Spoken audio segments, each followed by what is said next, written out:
तर नमस्कार मित्रांनो, मी गेलतो शेताकडं आणि लगेच मग घरातून फोन आला की म्हस व्यायला झाले आणि घराकडे ये. मग घरा येऊन बघतोय तर फक्त पाय बाहेर आलं होतं आणि तिचं डोकं जे होतं रेडकाचं त्यात थोडं तटल्यामुळे तिला बाहेर यायला त्रास होत होता. म्हशीची डिलिव्हरी होताना तिला त्रास होत होता. त्यामुळे मी मदत करायची म्हटलं आणि मी पण मला जनावरांची आवड असल्यामुळं धाडस करून मी पण हे सगळं करतोय आणि मला ह्यातलं पण थोडं कळतंय. त्यामुळे मी हे जे करतोय ते वेगळेच करतोय आणि त्यामुळं तिला त्रास न होता सावकाश ओढून ओढून बाहेर काढलं. आणि भाऊ पण होता माझा. दोघांनी मिळून त्याला खाली पडेल म्हणून सावकाश घेतलं आणि खाली ठेवलं. मग भावानं बघितलं तर ती रेडी होती आणि रेडी असल्यामुळं आपल्याला ती बाळगायचीच आहे. त्यामुळं असं काही विषयच नाही की रेडा किंवा रेडी आपण बाळगतोय, मोठं करून विकता येते.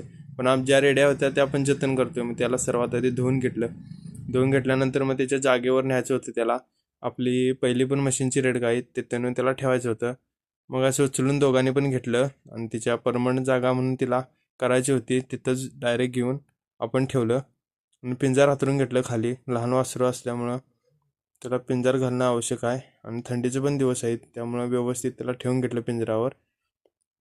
त्यानंतर अशी तळमळत पण होती त्या म्हणजे ते उठायला हे करायला तिला बघते आज. त्यामुळं तिला ठेवून घेतलं आणि हिचं नाव ठेवलं आहे सायरा. तिच्या आईचं नाव आहे मायरा. त्यामुळे हिचं नाव सायरा ठेवलं आहे आणि तिला तिचा कंटा पण घालून घेतला गळ्यातला आणि तिला बांधायचं होतं तिच्या जागी दाव्याला. त्यामुळे कंटा बांधून घेतला. आणि ही पण आपण अनेक रेडकं तयार केल्यात. आणि हा व्लॉग कसा वाटला नक्की सांगा मित्रांनो कमेंटमध्ये.